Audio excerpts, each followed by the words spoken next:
نحمده ونصلي على رسوله الكريم اما بعد فاعوذ بالله من الشيطان الرجيم بسم الله الرحمن الرحيم رب اشرح لي صدري ويسر لي امري واحلل عقدة من لساني يفقهوا قولي۔ سورۃ عبسہ کی آخری آیات قیامت کا ایک بہترین نقشہ پیش کرتی ہیں کہ کس طرح لوگ دو گروہوں میں بٹ جائیں گے۔ کچھ چہرے اس دن حشاش بشاش ہوں گے اور کچھ چہرے ذلیل و رسوا ہوں گے، تھکے ہارے ہوں گے۔ ہم سب کو بھی اپنا مقام آخرت میں دیکھنا چاہیے۔ دنیا میں تو میک اپ کر کے اور مختلف طریقوں سے ہم اپنے آپ کو خوبصورت بنا لیتے ہیں، لیکن قیامت کے دن صرف عمل کی خوبصورتی ہی چہروں پر آئے گی، جو دلوں میں ہوگا وہی چہروں پر آئے گا۔ تو اللہ سبحانہ وتعالیٰ سے دعا ہے کہ وہ ہمارے نفس کا تزکیہ کر دے اور ہمیں ان لوگوں میں شامل کر دے جو اپنے رب کو دیکھنے والے ہوں گے اور خوش ہو رہے ہوں گے۔ الی ربها ناظرہ۔ تو آج انشاءاللہ ہم زیارت قبور کے بارے میں کچھ پڑھیں گے، کیونکہ بہت سے لوگ جب اپنے رشتہ داروں کو دفن کر کے آتے ہیں تو پھر ان کے غم میں روتے بھی رہتے ہیں اور پھر بار بار ان کو وزٹ بھی کرتے ہیں، لیکن اس کے آداب نہیں جانتے۔ تو یہ آداب جاننا جو ہے یہ بہت ضروری ہے۔ تو سب سے پہلی بات تو یہ کہ ہمیں یہ معلوم ہونا چاہیے کہ ہم قبرستان کیوں جا رہے ہیں۔ انسان کا ہر عمل اس کی نیت کے ساتھ ہے۔ تو سب سے پہلی بات تو یہ ہے کہ ہمیں یہ دیکھنا چاہیے کہ قبرستان کیوں جائیں، وہاں کیا کریں اور اپنے لیے کیا کریں، ان کے لیے کیا کریں۔ تو پہلی بات تو یہ ہے کہ انسان قبرستان جائے تو اپنی نیت کو درست کرے، اور نیت یہ ہو کہ مردوں کے لیے دعا اور استغفار کرنی ہے اور اپنے لیے اپنی آخرت اور موت کو یاد کرنا ہے اور عبرت حاصل کرنی۔ ہم عام طور پر دنیا کے کاموں میں مصروف ہو کر اپنی آخرت کو بھول جاتے ہیں۔ دنیا کے گھروں کو تو سجاتے رہتے ہیں، بناتے رہتے ہیں، لیکن یہ بھول جاتے ہیں کہ ایک دن اس گھر میں بھی آنا ہے۔ تو جب انسان قبرستان جاتا ہے تو اس میں انسان کے لیے ایک یاد دہانی ہوتی ہے۔ مثلا اگر آپ یہ دیکھیں کہ دنیا میں اگر آپ کوئی پیس آف لینڈ خرید لیتے ہیں تو پھر وہاں آپ اگر کبھی نہ جائیں تو کیا ہوتا ہے، اس پہ آپ کو یاد بھی نہیں آتا کہ کچھ بنانا ہے، کچھ کرنا ہے۔ لیکن اگر آپ کے گھر کے ساتھ ہی آپ کا کوئی خالی پلاٹ ہے تو جس وقت بھی آپ کی نظر پڑے گی آپ فوراً سوچیں گے کہ اچھا میں نے اس پہ بھی گھر بنانا ہے، یا اس کو سیل کرنا ہے، یا اس کو کچھ بھی کسی کام لگانا ہے۔ تو جو چیز نظر آتی ہے اس کا انسان کو ہمیشہ ایک خیال رہتا ہے، احساس رہتا ہے کہ اس کی طرف توجہ دینی، اور جو چیزیں نظر نہیں آتی ان کی طرف انسان کی پھر توجہ بھی نہیں جاتی۔ تو قبرستان کو بار بار دیکھنے سے انسان کو اپنی آخرت یاد آتی رہتی۔ اور آپ سب اس لحاظ سے بہت خوش قسمت ہے کہ الہدا کے چونکہ نیبرہڈ میں قبرستان ہے، اور آپ میں سے ہر ایک آتے جاتے یا جو لوگ ہاسٹل میں رہتے ہیں وہ بھی اپنی کھڑکیوں سے سامنے قبرستان کو دیکھ سکتے ہیں۔ تو جب بھی آپ قبروں کو دیکھیں تو پہلی چیز یہ کہ ان کے لیے دعا کریں، ان کو سلام کریں جیسے کہ ہمیں ایک مصنون دعا سکھائی گئی ہے۔ اور دوسری چیز یہ ہے کہ ہم اپنے آپ کو وہاں پر رکھ کے دیکھیں۔ حدیث میں آتا ہے، حضرت برا کہتے ہیں کہ ہم رسول اللہ صلی اللہ علیہ وسلم کے ساتھ ایک جنازے میں تھے۔ آپ قبر کے کنارے بیٹھ کر بہت روئے، یہاں تک کہ آنسوؤں سے مٹی گیلی ہو گئی۔ پھر صحابہ کو مخاطب کرتے ہوئے فرمایا، اے میرے بھائیو، اس دن کی تیاری کر لو۔ تو ہم سب کو بھی اس دن کی تیاری کرنی ہے۔ ایک اور روایت سے پتہ چلتا ہے کہ قبر کی تیاری کا سنتے ہی آپ صلی اللہ علیہ وسلم اور صحابہ جو تھے وہ گھبرا گئے۔ برا بن عازب سے یہ روایت ہے کہ ایک مرتبہ ہم لوگ رسول اللہ صلی اللہ علیہ وسلم کے ساتھ جا رہے تھے کہ آپ کی نظر کچھ لوگوں پر پڑ گئی۔ آپ نے پوچھا، یہ لوگ کیوں جمع ہیں؟ بتایا گیا کہ قبر کھود رہے ہیں۔ رسول اللہ صلی اللہ علیہ وسلم تیزی سے آگے بڑھے اور اپنے ساتھیوں سے آگے نکل گئے، یہاں تک کہ قبر کے قریب پہنچ گئے اور اس پر جھک گئے۔ میں بھی یہ دیکھنے کے لیے کہ نبی صلی اللہ علیہ وسلم کیا کرتے ہیں تیزی سے آگے نکل گیا۔ وہاں نبی صلی اللہ علیہ وسلم رو رہے تھے، یہاں تک کہ آنسوؤں سے مٹی گیلی ہو گئی۔ پھر ہماری طرف متوجہ ہو کر فرمایا، بھائیو، اس دن کی تیاری کر لو۔ ہم سب اپنی زندگیوں میں دیکھیں کہ کیا کبھی کوئی ایسا موقع آیا کہ ہم قبرستان کو دیکھ کر روئے ہوں، اور اتنا روئے ہوں کہ ہمارے آنسو زمین پر پڑے ہوں اور اس کی مٹی گیلی ہو گئی ہو۔ ایک اور موقع پر آپ صلی اللہ علیہ وسلم نے فرمایا تھا، کنت نہیتکم عن زیارت القبور الا فزوروها فانه يرق القلب وتدمع العين وتذكر الآخرہ۔ میں نے تم کو قبروں کی زیارت سے روکا تھا، اب میں کہتا ہوں کہ زیارت کیا کرو۔ قبرستان کی زیارت دل کو نرم کرتی ہے، آنکھوں سے آنسو بہاتی ہے اور آخرت کی یاد دلاتی ہے۔ اور حدیث کے آخر میں فرمایا البتہ بےہودہ بات نہ کہنا۔ اس کا کیا مطلب ہے کہ بےہودہ بات نہ کہنا؟ یعنی وہاں جا کر کوئی ایسی حرکت نہ کرنا جو اللہ سبحانہ وتعالیٰ کو ناراض کرنے والی ہو۔ ایک اور روایت میں آتا ہے رسول اللہ صلی اللہ علیہ وسلم نے فرمایا میں نے تمہیں قبروں کی زیارت سے منع کیا تھا۔ شروع میں یہ بات منع کر دی گئی تھی کیونکہ شرک کا دروازہ بند کرنا تھا، لیکن اب زیارت کیا کرو کیونکہ اس میں عبرت ہے، اور ایسی بات نہ کہنا جو رب کو ناراض کر دے۔ مومن کسی بھی موقع پر اور خاص طور پر قبرستان جا کر اس کو ایسی تمام چیزوں سے پرہیز کرنا چاہیے کہ جس سے اللہ تعالیٰ ناراض ہو۔ اور آپ کو معلوم ہے نا کہ وہ کون سی باتیں ہوتی ہیں جن سے اللہ تعالیٰ ناراض ہوتا ہے، ان سب کی آپ کو لسٹ بنانی چاہیے۔ مثلا لوگ وہاں جا کر کیا کیا کرتے ہیں جو قرآن و سنت سے ثابت نہیں، اور ان سب چیزوں کے کرنے سے کس طرح اللہ تعالیٰ کی ناراضگی مول لیتے ہیں۔ کچھ چیزیں پیچھے بتائی بھی جا چکی ہیں، کچھ کرنے کے کام ہیں جو نہیں کرنے چاہیے، کچھ کہنے کی باتیں جو نہیں کہنی چاہیے، اور جن میں خاص طور پر مردوں سے باتیں کرنا اور ان سے دعائیں مانگنا اور ان کا وسیلہ پکڑنا اور ان کے آگے جھکنا۔ اب آپ یہ سوچ رہے ہوں گے کہ اچھا پھر کیا عورتیں بھی قبرستان جا سکتی ہیں؟ جی ہاں، علامہ البانی کی رائے یہ ہے کہ ابتداء میں جب منع کیا گیا تھا تو عورتوں اور مردوں سب کو منع کیا گیا تھا، اور جب اجازت دی گئی تو بعد میں عورتوں کو بھی اجازت دے دی گئی تھی، تو عورتیں بھی کبھی کبھار قبرستان جا سکتی ہیں، لیکن شرط یہ ہے کہ وہاں جا کر وہ صبر و استقامت کا مظاہرہ کریں۔ یعنی یہ نہیں کرے کہ وہ وہاں جا کر رونا دھونا شروع کر دیں اور بے ہوش ہونے لگیں اور دوسروں کو ایک مصیبت میں ڈالیں، اور چیخو پکار سے بھی وہاں بچنا چاہیے، کیونکہ بعض اوقات عورتیں اپنے جذبات پہ قابو نہیں رکھ پاتی تو وہ خوشی اور غم کے موقع پر چیخنا شروع کر دیتی ہیں، چلانا شروع کر دیتی ہیں، زور سے آوازیں نکالنے لگتی۔ قبرستان عبرت کی جگہ ہے، اس لیے وہاں جا کر ایسی کوئی حرکت نہیں کرنی چاہیے کہ جس سے انسان کو پریشانی ہو، یعنی صرف کرنے والے کو نہیں بلکہ جو لوگ سن رہے ہیں ان کو بھی پریشانی ہو یا پھر اللہ تعالیٰ کی ناراضگی ہو۔ انس بن مالک سے روایت ہے نبی صلی اللہ علیہ وسلم نے ایک عورت کو قبر پر روتے ہوئے دیکھا تو فرمایا اللہ سے ڈرو اور صبر کرو، یعنی صبر سے کام لو۔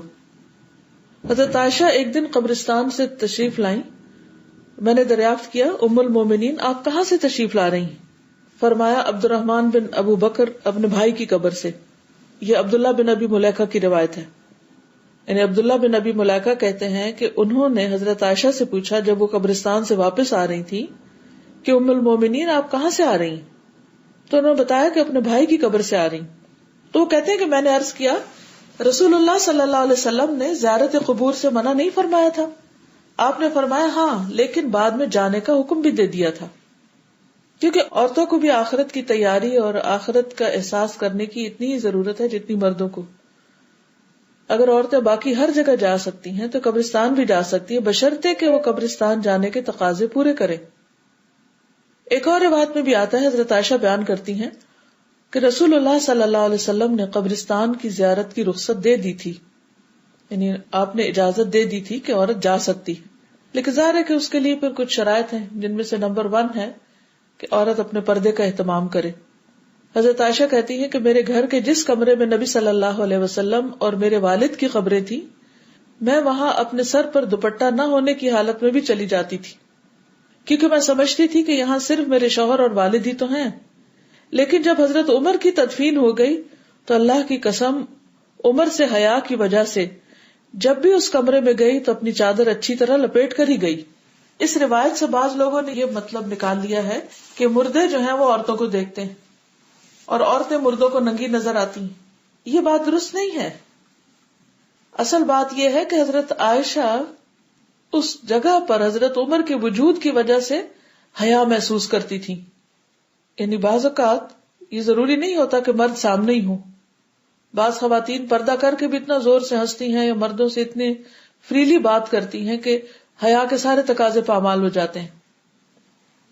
تو برقع یا پردہ یا حجاب یا گاؤن اس لیے نہیں ہوتا کہ انسان اس میں ایسی فریڈم اختیار کر لے کہ جس کے بعد وہ پھر ہر وہ کام کر جائے جس سے روکا گیا ہے۔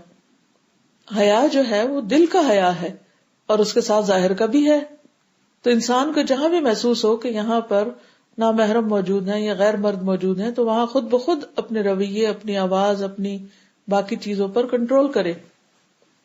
پھر یہ ہے کہ جیسے پہلے بھی میں نے ذکر کیا کہ جانے کا اصل مقصد عبرت حاصل کرنا ہے. نبی صلی اللہ علیہ وسلم نے فرمایا میں تمہیں زیارت قبور سے منع کرتا تھا، سو اب تم زیارت قبور کر لیا کرو. بلا شبہ ان کی زیارت میں موت کی یاد دہانی ہے. یعنی انسان قبر کو دیکھ کر فوراً جو سوچتا ہے پہلی بات وہ یہ ہے کہ مجھے بھی مرنا ہے، مجھے بھی ایک دن دنیا سے جانا ہے، میرا بھی یہی ٹھکانہ ہے. پھر اسی طرح یہ کہ اگر انسان کسی کے ساتھ جائے تو وہاں بیٹھ کر عذاب قبر کا تذکرہ کرے اور قبر کے احوال کے بارے میں ضرور جانے اور اس کا مذاکرہ کرے. جیسا کہ ہم نے براء بن عازب کی روایت میں دیکھا کہ نبی صلی اللہ علیہ وسلم نے وہاں پر آنسو بھی بہائے اور پھر قبر کے احوال کا بھی ذکر کیا. براء بن عازب سے روایت ہے کہ ایک مرتبہ ہم لوگ نبی صلی اللہ علیہ وسلم کے ساتھ ایک انصاری کے جنازے میں نکلے.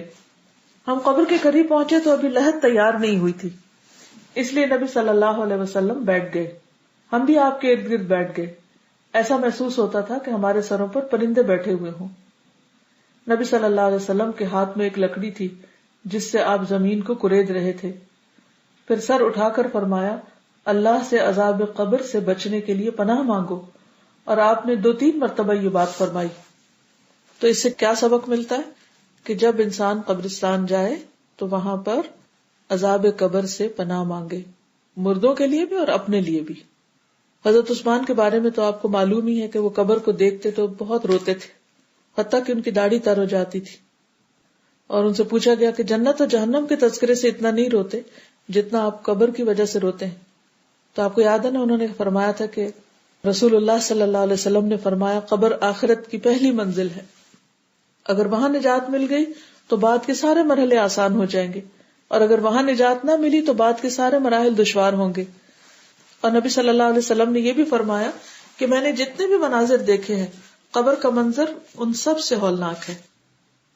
پھر یہ ہے کہ قبرستان میں بھی علم کی بات بتانی چاہیے، جو لوگ ساتھ جائیں ان کے ساتھ کوئی علمی بات شیئر کرنی چاہیے. مثلا حضرت ابو ہریرہ کی روایت ہے، صحیح مسلم سے ہے کہ رسول اللہ صلی اللہ علیہ وسلم قبرستان تشریف لائے اور فرمایا سلامتی ہو تم پر مومنوں کے گھر، ہم بھی انشاءاللہ تم سے ملنے والے ہیں.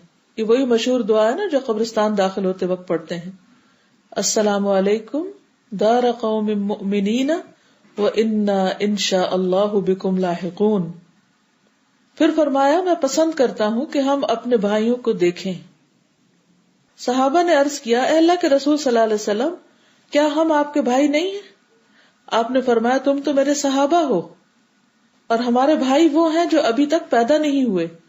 صحابہ نے عرض کیا اے اللہ کے رسول آپ اپنی امت کے ان لوگوں کو کیسے پہچانیں گے جو ابھی تک نہیں آئے، یعنی بعد کے دور میں آئیں گے جیسے ہم لوگ ہیں.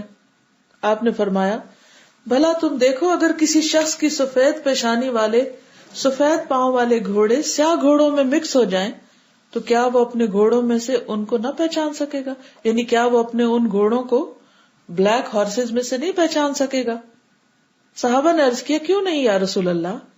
آپ نے فرمایا کہ وہ لوگ جب آئیں گے تو وضو کے اثر کی وجہ سے ان کے چہرے، ہاتھ اور پاؤں چمکدار اور روشن ہوں گے، یعنی قیامت کے دن، اور میں ان سے پہلے حوض پر موجود ہوں گا. اور سنو بعض لوگ میرے حوض سے اس طرح دور کیے جائیں گے جس طرح بھٹکا ہوا اونٹ دور کر دیا جاتا ہے. میں ان کو پکاروں گا ادھر آؤ تو حکم ہوگا کہ انہوں نے آپ کے بعد دین کو بدل دیا تھا، تب میں کہوں گا دور ہو جاؤ دور ہو جاؤ. تو یہ بات آپ نے قبرستان کے قریب یا قبرستان کے اندر لوگوں کو سکھائی تھی. تو اس سے یہ پتہ چلتا ہے کہ انسان لوگوں کو سکھانے کا، تعلیم دینے کا کوئی موقع بھی ہاتھ سے نہ جانے دے. پھر یہ ہے کہ انسان کو وہاں زندگی کے قیمتی ہونے کا احساس دلانا چاہیے. ابو ہریرہ سے روایت ہے کہ نبی صلی اللہ علیہ وسلم ایک قبر کے پاس سے گزرے، حال ہی میں اس میت کو دفن کیا گیا تھا. آپ نے فرمایا 2 رکعتیں خفیف سی ہوتی ہیں اور تم لوگ انہیں حقیر اور زائد بھی سمجھتے ہو، جیسے ظہر کی نماز کے بعد سنت یا نفل. لیکن وہ 2 رکعتیں اگر یہ صاحب قبر اپنے عمل میں زیادہ کر لیتا تو اس کی نظر میں تمہاری باقی دنیا سے بھی زیادہ محبوب ہوتی. آپ دیکھیں کہ ہم عام طور پر نوافل کیوں چھوڑ دیتے ہیں؟ بعض لوگ تو سنتیں بھی چھوڑ دیتے ہیں اور روزانہ ہی چھوڑ دیتے ہیں. اور یہ انتہائی غلط بات ہے کہ انسان مستقل طور پر سنتیں چھوڑ دے. اگر کبھی ایسی کوئی مجبوری ہو تو دیر سے بھی پڑھی جا سکتی. تو جن سنتوں کو ہم ویلیو نہیں کرتے، جو قبر میں جانے والے ہی نہیں، فوت ہونے والے، اگر ان کو موقع مل جائے تو وہ قبر سے واپس اگر نکلے تو دنیا میں سے کسی چیز کی طرف نہ دوڑیں، کسی بھی چیز کو حقیر سمجھیں اور ان سنتوں کی طرف لوٹ آئیں. یعنی ان نوافل کو یا سنتوں کو پڑھ لیں جن کو ہم معمولی سمجھ کے روز چھوڑ دیتے ہیں.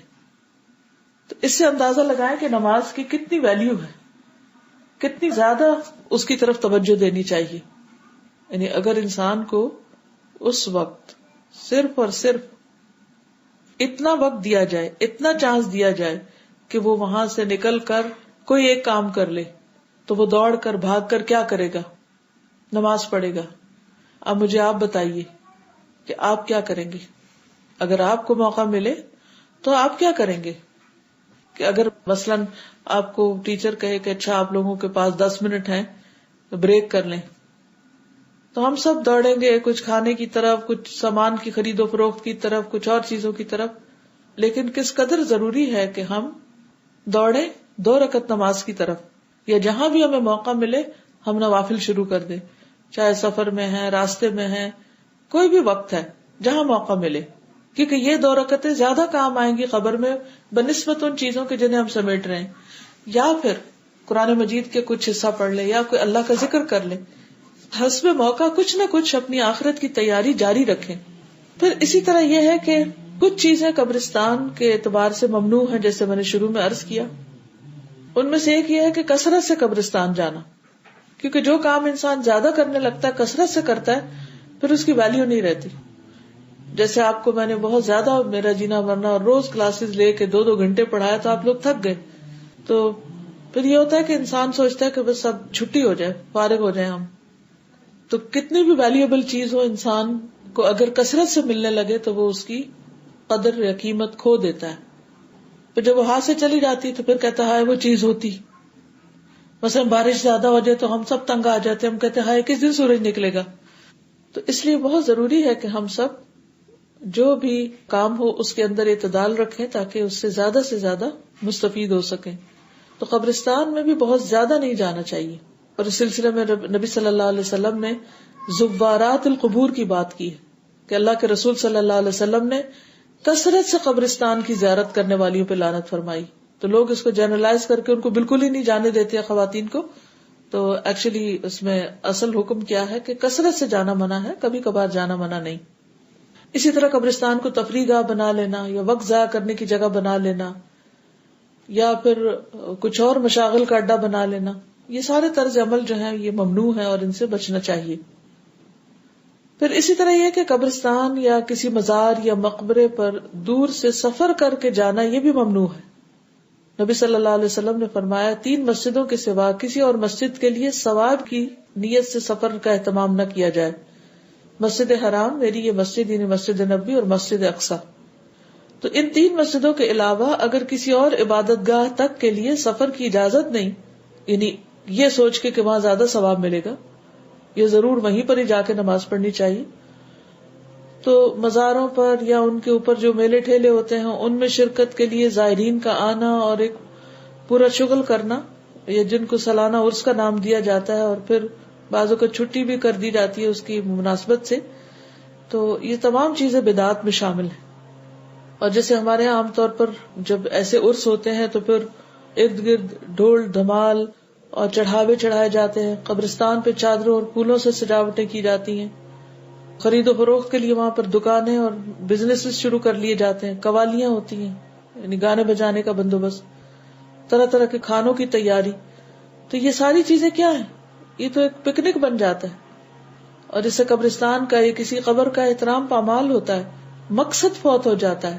جس مقصد کے لیے قبر کے پاس جانا چاہیے وہ مقصد ہی فوت ہو گیا کہ مردے کے لیے بخشش کی دعا اور اپنے لیے عبرت. پھر یہ ہے کہ ان سب چیزوں کو ایک رسم بنا لیا گیا اور لوگ ان رسموں کو ہر صورت میں پورا کرنا چاہتے ہیں اور یہ کہتے ہیں کہ ہم بزرگوں کی قدردانی کر رہے ہیں، اور جو لوگ نہ ایسی قدردانی کرے ان کو بے دین بھی قرار دیتے ہیں. تو رسول اللہ صلی اللہ علیہ وسلم نے فرمایا کہ اپنے گھروں کو قبرستان مت بناؤ اور نہ میری قبر کو عیدگاہ بناؤ. لا تجعلوا قبری عیدا، واضح الفاظ ہیں، سنن ابو داؤد کی روایت ہے. اور مجھ پر درود پڑھو، تم جہاں بھی ہوگے تمہارا درود مجھ کو پہنچ جائے گا. تو اس سے کیا پتہ چلتا ہے کہ آپ نے فرمایا کہ گھروں کو قبرستان نہ بناؤ، یعنی اس میں عبادت کرو، تلاوت کرو، نماز پڑھو. اس کے برعکس قبرستان کو عبادت گاہ نہیں بنانا چاہیے، اور پھر وہاں پر تلاوت قرآن وغیرہ کی بجائے گھر میں تلاوت کرے، درود شریف پڑھے تو وہ انسان کو اجر ملے گا. اور درود شریف نبی صلی اللہ علیہ وسلم پر صرف ان کے روزے پہ جا کے نہیں پڑھنا ہوتا، گھر میں بھی اگر انسان پڑھے تو آپ کو پہنچ جاتا ہے. کیونکہ درود شریف دراصل اللہ سبحانہ و تعالیٰ سے نبی صلی اللہ علیہ وسلم پر رحمت کی دعا ہے. پھر یہ ہے کہ رسول اللہ صلی اللہ علیہ وسلم نے فرمایا، آگاہ ہو جاؤ کہ تم سے پہلے لوگوں نے اپنے نبیوں اور نیک لوگوں کی قبروں کو سجدہ گاہ بنا لیا تھا، تم قبروں کو سجدہ گاہ نہ بنانا، میں تمہیں اس سے روکتا ہوں. ایک اور روایت میں آتا ہے، اللہ تعالیٰ یہود و نصارہ پر لعنت کرے، انہوں نے اپنے انبیاء کی قبروں کو مسجدیں بنا لیا تھا. تو قبروں کو مسجد نہیں بنانا چاہیے. اور آپ کو یہ اندیشہ تھا کہ کہیں میری امت بھی یہ کام نہ شروع کر دے، اور آپ نے اپنی قبر کے لیے دعا بھی کی تھی کہ اے پروردگار میری قبر کو بت نہ بنانا، اللہم لا تجعل قبری وثنا. اور پھر فرمایا لعن اللہ قوما اتخذوا قبور انبیائہم مساجد، اللہ تعالیٰ ایسے لوگوں پر لعنت کرے جو اپنے انبیاء کی قبروں کو سجدہ گاہ بنا لیتے ہیں. ایک اور حدیث سے بھی اس بات کی وضاحت ملتی ہے. رسول اللہ صلی اللہ علیہ وسلم نے فرمایا، ساری زمین مسجد ہے سوائے قبرستان اور حمام کے، یعنی واش روم کے یا باتھ روم کے، جہاں انسان نہاتا ہے. ایسی جگہ پر نماز نہیں پڑھنی چاہیے، عبادت نہیں کرنی چاہیے. ادروائز ساری زمین پر آپ سجدہ کر سکتے ہیں اور نماز پڑھ سکتے ہیں. ایک اور حدیث میں آتا ہے، عبداللہ بن عمر کہتے ہیں کہ نبی صلی اللہ علیہ وسلم نے فرمایا، اپنی نفل نمازیں گھر میں ادا کیا کرو اور گھروں کو قبرستان نہ بناؤ. تو اس سے بھی یہ پتہ چلتا ہے کہ قبرستان میں نفل نہ پڑھے جائیں بلکہ گھر پہ پڑھے جائیں. انس بن مالک کہتے ہیں، نبی صلی اللہ علیہ وسلم نے قبروں کے درمیان نماز ادا کرنے سے روکا ہے، کیونکہ اگر دو قبروں کے بیچ میں خالی جگہ بھی اور وہاں کو مصلی ڈال کے کھڑا ہو جاتا ہے تو سامنے بھی قبریں ہوں گی، اور اس طرح انجانے میں انسان قبروں کو سجدہ کر رہا ہوگا، جو کہ شرک میں آ جاتا ہے. رسول اللہ صلی اللہ علیہ وسلم نے فرمایا، نہ قبروں پر بیٹھو نہ ان کی طرف رخ کر کے نماز پڑھو. ابو موسیٰ رضی اللہ عنہ سے مروی ہے کہ نبی صلی اللہ علیہ وسلم نے فرمایا، جس گھر میں اللہ کی یاد ہوتی ہے اور جس گھر میں نہیں ہوتی وہ مثل زندہ اور مردہ کے. تو اس سے بھی یہ بات پتہ چلتی ہے. اور پھر سب سے بڑی بات یہ ہے کہ صحابہ کرام سے، رسول اللہ صلی اللہ علیہ وسلم سے، قرآن مجید کی کسی آیت سے قبرستانوں میں جا کر قرآن پڑھنے یا نمازیں پڑھنے کی کوئی دلیل نہیں ملتی، بلکہ اس کے بالکل برعکس بات ملتی ہے. اگر یہ تلاوت وہاں کرنا اور مسجد پہ کسی مولوی صاحب کو بٹھا دینا اور ختم کروانا جائز ہوتا تو صحابہ کرام ایسا کرتے، نبی صلی اللہ علیہ وسلم خود کرتے. اور خصوصاً جب حضرت عائشہ رضی اللہ تعالیٰ عنہا، جو کہ نبی صلی اللہ علیہ وسلم کو بہت زیادہ محبوب تھی، انہوں نے نبی صلی اللہ علیہ وسلم سے پوچھا کہ جب وہ قبر کی زیارت کرے تو کیا کہیں. تو نبی صلی اللہ علیہ وسلم نے انہیں دعا سکھائی، السلام علیکم یا اہل الدیار من المؤمنین والمسلمین وإنا انشاء اللہ بکم للاحقون. اور انہوں نے بھی وہاں ان کو کوئی سورۃ فاتحہ پڑھنا یا قرآن کی کوئی اور دوسری سورت پڑھنا نہیں سکھائی تھی. تو اگر قرات مشروط ہوتی تو آپ نہیں چھپاتے، آپ اس بات کو واضح کرتے. پڑھنے کا کوئی فائدہ ہوتا تو آپ ضرور بتاتے کہ یہ پڑھیں جا کے وہاں. کیا یہ ایسا ہو سکتا ہے کہ نبی صلی اللہ علیہ وسلم اس بات کو بھول جائیں؟ کبھی بھی نہیں ہو سکتا.